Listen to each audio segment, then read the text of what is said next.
بسبب ترند غذائي. وزارة الصحة حذرت بعد رصد حالات دخلت العناية المركزة بسبب اعتماد مرضى السكري على أنظمة غير مثبتة.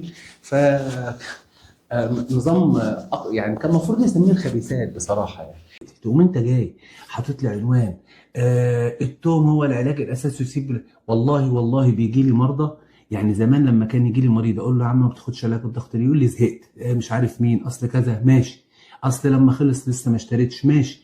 انما دلوقتي كل 10 مرضى لما 3 منهم بيسيبوا العلاج بتلاقي 2 من ال3 دول او واحد نتيجه معلومه خطا سمعها. انهي منطق؟ يعني لا يخول لاي طبيب، احنا اطباء مش باحثين يا جماعه. ما ينفعش انا اقول انا اكتشفت وعملت يا باشا انا مش عارف ايه ده. رصدت وزارة الصحة حالات استدعت العناية المركزة بعد التوقف عن الأنسولين اعتمادا على نظام الطيبات غير المثبت علميا، وأضافت أنه لا توجد أدلة علمية كافية تدعم استخدام نظام الطيبات. في حياتي وفي مهنتي ويكون لي الاحترام من جميع الناس، وإن لم يكن فليكن العكس. شفتوا القسم كان عامل ازاي؟ وهتعرفوا ليه بقى. ليه انا متاثر النهارده ان اركز على القسم واقسم على واركز على ابوقراط، غير ان هو من اوائل الناس اللي اشاروا للجلطه الدماغيه، ولا كنت سمعت عن هذا الشخص. انما بصراحه الضجه اللي اتعملت في الفتره الاخيره وبعض المرضى يسالوني، انا مش مصدق ان كنتوا تصدقوا حد زي ده. تم اول حاجه فصله من الجامعه اللي كان بيشتغل فيها، ثانيا تم فصله من نقابه الاطباء، ثالثا تم اصدار قرار باغلاق عيادته. يعني الجامعه، نقابه الاطباء، ووزاره الصحه جميعا اخذوا اجراء ضده. يا ترى بعد هذه الاجراءات هو دكتور بقى يبقى دكتور فعلا؟ الدكتور يشترط فيه ان يكون معاه شهاده تخرج وهو فعلا معاه، يكون مسجل في نقابه الاطباء، هو اصبح غير مسجل. ثالث حاجه يكون عنده ترخيص مزاوله مهنه من وزاره الصحه، فهو رسميا ليس طبيب في بعد هذه الاجراءات، هو فقط يحمل اسم دكتور. زي كتير قوي من الاطباء، كتير جدا من الاطباء اللي اتخرجوا من كلية الطب بس ما اخدوش تراخيص من وزارة الصحة لانهم اتجهوا اتجاهات اخرى، اشتغلوا في بيزنس، اشتغلوا في تجارة، اشتغلوا في اي حاجة وتركوا الطب خالص. يعني فدول ايه علاقتهم بالطب؟ لا شيء الا الاسم فقط لا غير، التايتل فقط لا غير. فهو بعد الاجراءات دي لا يعتبر دكتور. والدليل ذلك ايه؟ ان ما فيش دولة كان ممكن تقبله يشتغل طبيب عندها. انما انا تقصدي ليه؟ لان للاسف لما تيجوا تشوفوا السكته الدماغيه باسبابها هتفاجئوا ان 3/4 الاسباب نتيجه مخالفه هذا القسم، سواء من اطباء او من غيرهم. يجي لك واحد يطلع لك على السوشيال ميديا يقول لك والله يا جماعه ما تاخدش دواء الضغط، ما تاخدش دواء السكر، ده انت هتاخد توم، ده انت في زرعه اسمها شرشبيل جنب زرع البرسيم تشربها. انهي منطق ده يا جدعان؟ يعني انت مثلا زرعت الحاجات دي في بيتكم مثلا، واحد تاني يقول لك ايه بطلوا ادويه الضغط والسكر وهتبقوا زي الفل. الكلام ده غلط. 3/4 اسباب الجلطه لما هنعرفها كمان شويه هو عدم الانتظام في علاجات الضغط، عدم الانتظام في علاج السكر، عدم الانتظام في علاجات القلب، عدم الانتظام في علاجات الكوليسترول والدهون وممارسه الرياضه، الحميات الخاطئه اللي الناس بتقولها. يجي لك واحد، يعني انت بتعمل ده كله مثلا علشان مثلا تزود مشاهدات، ولا عشان تبقى براند ولا ترند، ولا انا مش فاهم ليه؟ يعني ربنا يحاسبنا على كل حاجه. تخيل انت مثلا بشوف ناس عندهم مشاهدات بال4-5 مليون.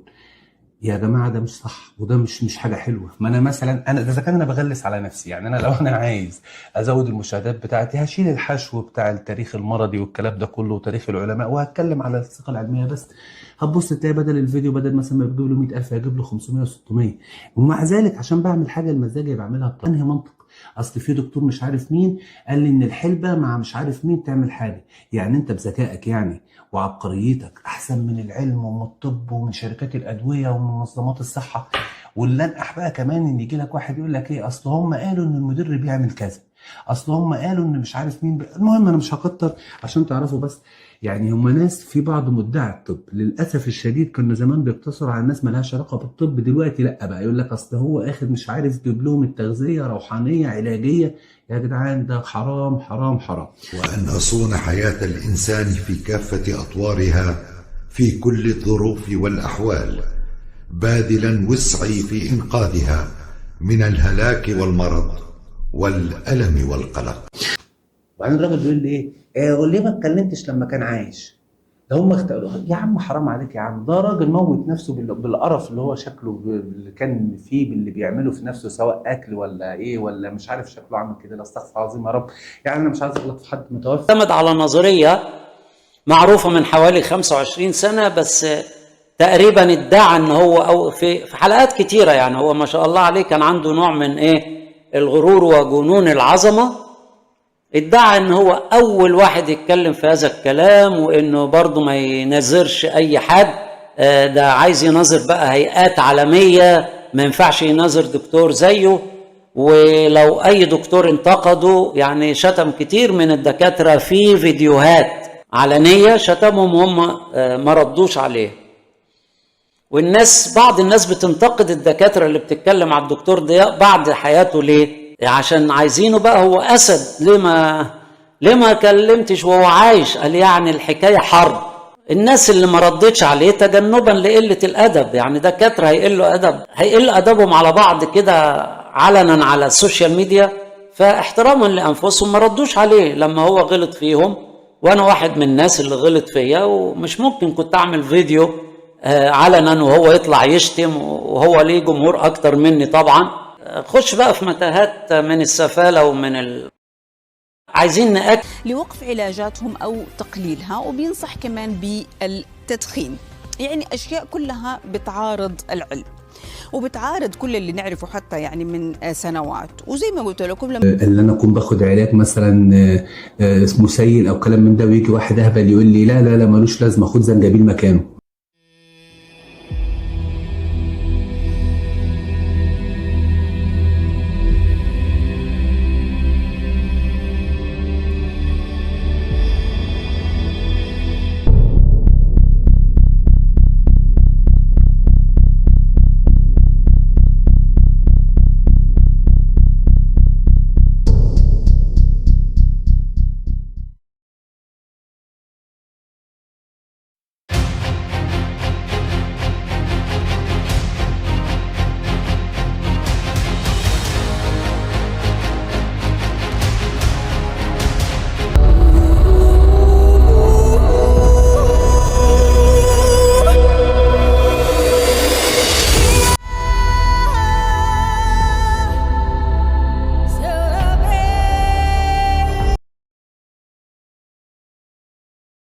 طبعا حابب برضه اتكلم على حاجه، على قصه الاكل ومش الاكل بالنسبه لنظام الخبيثات ومش الخبيثات والكلام اللي احنا سمعناه، لان دي من اكتر الحاجات اللي ضايقتني جدا جدا جدا في الفتره اللي فاتت.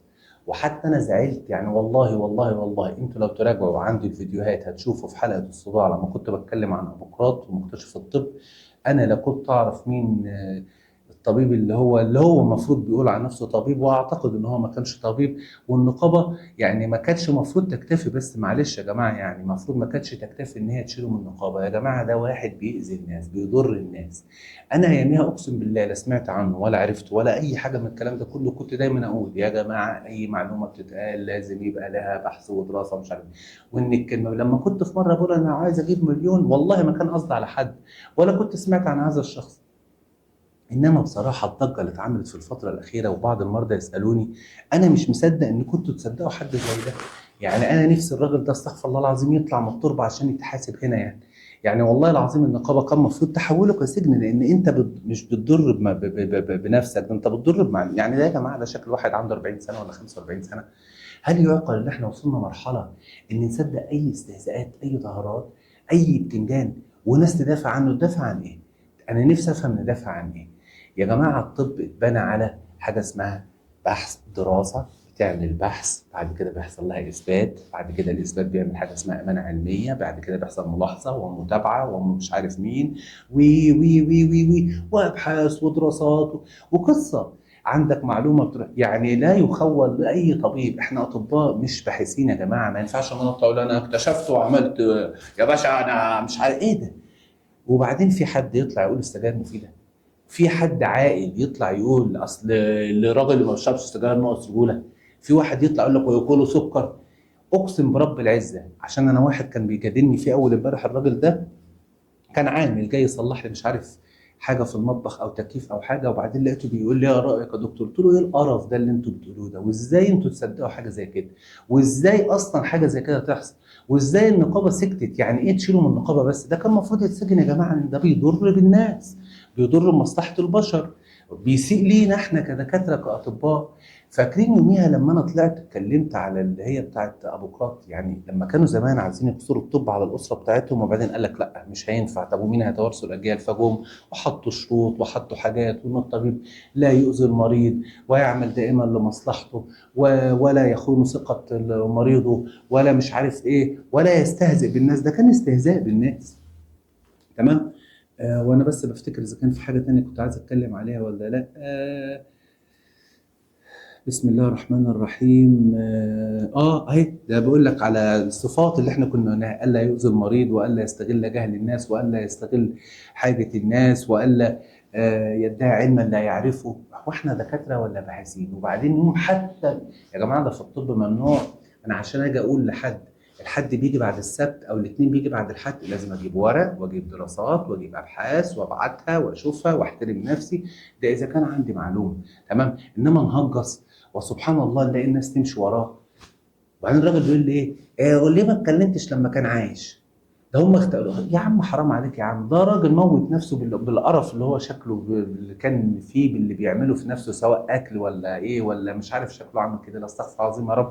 يعني انا مش عايز اغلط في حد متوفي، بس بصراحه انا مشمئز جدا جدا جدا جدا، وربنا يرحم جميع الموتى. ولكن دي فرصه ليك. وهتقولوا انا بتكلم على كده ليه دلوقتي؟ انا لا بكسب بونت ولا بعمل ترند، انا ماليش في الحاجات دي، بدليل ان انا ما بدورش على الربح. انا بعمل حلقه كلها 3 4 شهور لما يجي لي مزاج.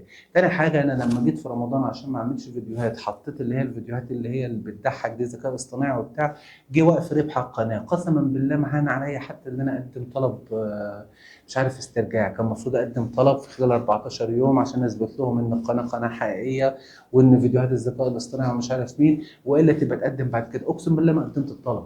بس بصراحه الواحد يشمئز لما يشوف واحد كان مدعي ان هو طبيب، وبقول كان مدعي لانه هو اتفصل من النقابه، ويقول كلام زي دوت، وربنا بيحاسب اي بني ادم على كلمته. يا راجل ده كانوا هناك ساعتها في ايام قسم ابوقراط يقول لك والا ادعي علم، وان انا لو جالي واحد عايز يعمل حصوه احوله الى ذات المختص.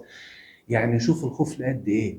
انما انا اجي اقعد كده واقول ايه يا باشا السكر ده مفيد، ده عامل زي اللي بيقول لك الشمس بتطلع من المغرب. هو انا مش عايز اتكلم على حد، ربنا يرحم الجميع وربنا يحاسب الجميع. انما صعبان عليا حتى الناس. انت يا ابني ما بتعقلش اللي بتسمعه؟ يعني انهي منطق اللي بيتقال؟ انما للاسف هي دي الترندات. ماشي. ف نظام يعني كان المفروض يسميه الخبيثات بصراحه يعني.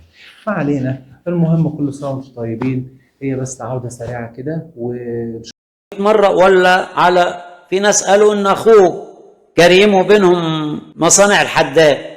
طبعا مش هنجيب سيرة الموضوع دي لان دي امور شخصية، لكن طبعا لما يكون يقصد واحد دكتور اسمه كريم لا نتكلم بقى. كريم ده صحيح زي حالاته كده من ناحية عدم الدقة والكلام برضو الغير علمي، لكن يختلف. وفي السلام عليكم ورحمه الله وبركاته. زمان يا جماعه لما عملنا القناه مع بعض قلت لكم انا مش عايز اعمل قناه مجرد ان انا اطلع اقول الاعراض والتشخيص والعلاج، لان الكلام ده سهل تحصل عليه من اي مصدر على جوجل او حتى تزور دكتور في عياده او كده. قلت هنميزها بحاجه دايما وسميتها حدوته طبيه. وكان اي مرض نجيب العالم اتولد فين، مش عارف اسم البلد ايه، واتكلم عن مره عن البلد او مره عن العالم او مره عن كذا. وجيت في حلقات زي السكتة الدماغية من 2 سنين وفي حلقة زي الصداع قعدت اركز فيها ان الناس بتيجي تقول لك انا ما خدتش علاج فعمل لي كذا، انا ما خدتش علاج فكذا، بسبب مصادر غير موثوقة وبسبب كلام مش مظبوط من بعض الناس. وقلت في الاول دول مدعين الطب، وبعد كده للاسف لقينا بعض الاطباء. ونبهت. جالي لوم فظيع جدا في الحلقه بتاعت السكته الدماغيه. واحد كاتب لي هو انت ايه علاقتنا احنا بقسم الاطباء وايه علاقه كذا بابوقراط وانت جاي تتكلم؟ وانا ما بصدق يعني ايه. كنت بتكلم على السكته الدماغيه ده اول ما وصفها ابوقراط ورحت بتكلم عن كذا كذا. وقالوا لي ايه الهدف اللي انت تتكلم فيه. وانا والله مره واحده مريضه متابعه بتقول لي هو يا دكتور يعني ما كانش لها لازمه ال5 دقايق بتوع القسم في حلقه سكته دماغيه، انا عايز اخش استفاد من معلومات السكته الدماغيه. قلت لها لا، انا لما اجي اقول ان السكته الدماغيه اسبابها العلاج الخطا او الادويه الخطا او ان انا اسيب الدواء بتاعي او اسمع نصيحه خاطئه، فانا ببين كذا وببين كذا وببين كذا. عموما الحمد لله رب العالمين نوهنا 100,000 مرة على عدم اتباع مصادر غير موثوقة، نظام الخبيثات ونظام السيئات ونظام كذا كذا. هتلاقوا انا مجمع لكم ده مش فيديو، انا طالع بس افكركم بالحاجة ديت، وكمان معاها عايزكم تشوفوا بالصدفة الفيديو اللي فات. الحمد لله رب العالمين وزارة الصحة عاملة حملة إعلامية شديدة جدا جدا لكل الناس بعد ما رصدت حالات في العناية المركزة نتيجة مساوئ هذا النظام. الحمد لله ان انا كنت منبه قبليها هعرض لكم مقاطع من فيديوهات قديمة جدا، سواء انا كنت لسه عارف الشخص ده ولا ما كنتش عارفه، من ايام ما قلنا من قبل حتى ما يتشهروا ان يا جماعة ما تتبعوش اي كلام في اي حاجة. وهوريكم 5 دقايق من الفيديو اللي فات برضو، الفيديو قديم او الفيديو اللي قبل اللي فات، انا قلت لكم هعرض لكم مقاطع قديمة ونسيت نتيجة ضغط الحلقة. اتفرجوا على الجزء الباقي. شكرا. $1 كل سنة عشان تعمل موقع الطبي. فيعني فين الموقع الطبي اللي هو حاطط عليه الأدلة والدراسات؟ ده كل دراسة يا اخوانا بتاخد لها يجي 60-70 صفحة كتابة. فهو قال لي يجي 20-30 حاجة من دماغه، يعني المفروض يكون عنده 20-30 كتيب، كل كتاب حوالي 200 صفحة. على مدار الأجيال بنقسمه ساعة كل تخرج لأي طبيب قبل ما يمارس المهنة بتاعته. طبعا احنا عدلنا فيه لأنه هو طبعا كان فيه في الألفاظ بتاعته مثلا الآلهة والإلهات وكلام من دوت. بس أنا النهاردة هقول لكم القسم بالصيغة الأساسية الأصلية التقليدية اللي كان بيقسمها كل واحد لما يجي أبوقراط يعلمه. هتشوفوا فيه إزاي كان واصل للامتيازات الطبية اللي احنا بنمثلها حاليا، لأخلاق المهنة وشرفها، إن إزاي الطبيب ما يتعداش على تخصص طبيب تاني. شوفوا الكلام ده من إمتى، إن إزاي الطبيب يحترم سر المرضى وكلام من ده. هقول لكم القسم بقى كان بيقول إيه. أقسم بأبولون الطبيب وإسكليوبيوس وهيجيا وبناسيا وجميع الآلهة والآلهات شاهدين علي أن أفي بهذا القسم قدر استطاعتي وحكمتي، أن أقدر من علمني هذا الفن كما أقدر والدي وأشاركه معاشي، وأن أحتاج إلى مال أقاسمه مالي، وأن أعد أولاده كأبنائي كأخوة لي وأعلمهم هذا الفن إن رغبوا فيه من غير أجر ولا شرط مكتوب، وأن أنقل العلم إلى أبنائي وأبناء من علمني وتلاميذي الذين التزموا بالعهد والقسم فقط لا إلى غيرهم، وسأستخدم وسائل العلاج لعلاج المرضى فقط لا إلى إيذائهم أو إلحاق الضرر بهم، ولن أعطي مريضة وسيلة لإجهاض الجنين، وأصون شرف كرامة حياتي ومهنتي، ولا أعطي مريضا سما قاتلا أو مميتا، ولا أشور عليه بمثل هذا الرأي، وسأصون طهارة حياتي ومهنتي، ولن أجري عملية تفتيت الحصاب بل أتركها لأهل ذات التخصص. شفتوا المثال. وسأدخل البيوت من أجل شفاء المرضى متجنبا كل ظلم وفساد وكل عمل فاحش سواء مع النساء أو الرجال أحرارا كانا أو عبيدا، وسأصون أسرار مرضاي ولا أبوح بشيء مما أسمعه أو أراه في بيوتهم مما لا يجوز إفشائه، وأصونه كسر مقدس، فإن التزمت بهذا العقد فليكن لي التوفيق في حياتي وفي مهنتي، ويكون لي الاحترام من جميع الناس، وإن لم يكن فليكن العكس. شفتوا القسم كان عامل إزاي؟ في عالم الطب تتردد أسماء كثيرة، لكن يبقى اسما واحدا خالدا عبر كل العصور، لم يكن طبيبا فحسب بل فيلسوفا للشفاء، ومؤمنا بأن العقل والجسد روحة واحدة. من أشهر كلماته: حياة الإنسان قصيرة والفن طويل والتجربة خادعة والحكم صعب.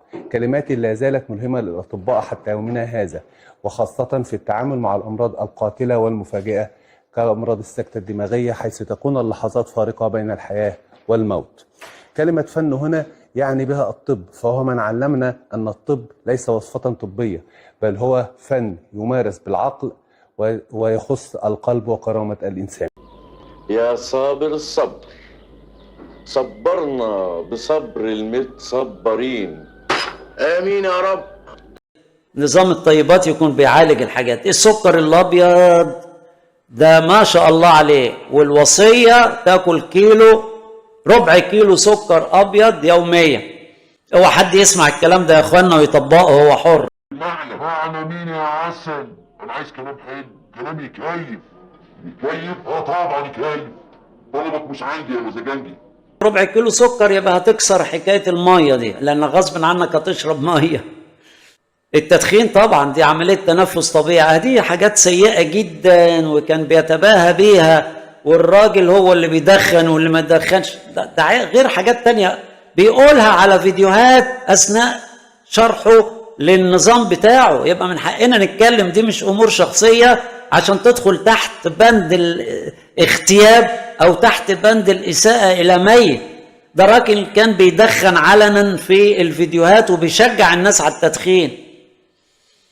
يا ترى كان بياخد عموله من شركات التدخين؟ طبعا الكلام بتاعي ده يعني ايه، خدوها كضحكه ضد الكلام بتاع مين؟ حبايبه المتابعين اللي بيقولوا ان شركات الادويه يمكن قتلته، او شركات الفراخ والبيض قتلته. طب ويا ترى شركات التدخين ما هي اكبر من شركات الادويه كمان، واكبر من شركات الفراخ، ما حمتهوش ليه؟ المهم طب انت يا دكتور ايه رايك في كلمات الاستاذ؟ انا رايي ان الاغاني اللي بتبعد الناس عن واقع الحياه وبتلغي عقلهم وتفكيرهم زيها زي المخدرات تمام.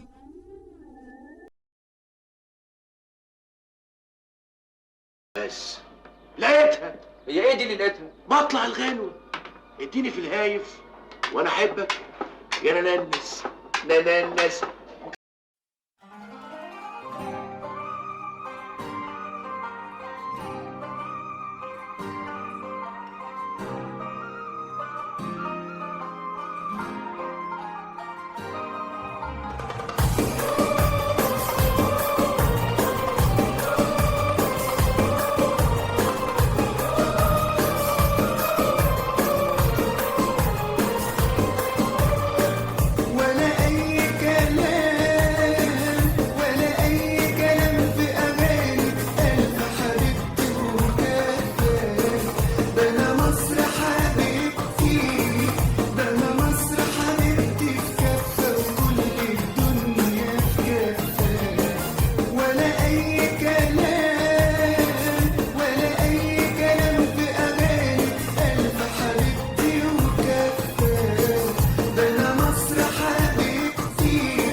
وانت ماشي في مصر سلم علي رباه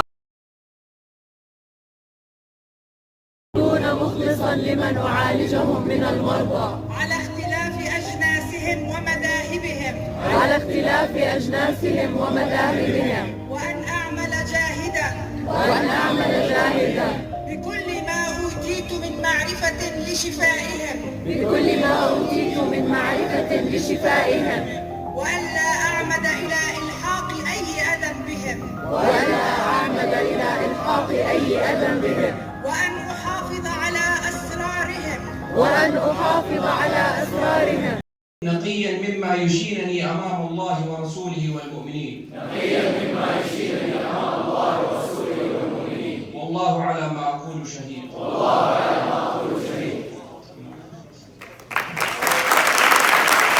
أقسم بالله العظيم أن أراقب الله في مهنتي وأن أصون حياة الإنسان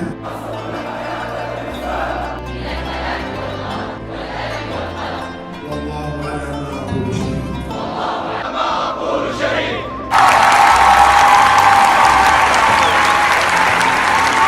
الخريجون والخريجات، نعلنكم الآن أطباء وطبيبات زملاء لنا، فهنيئا لكم ونرجو لكم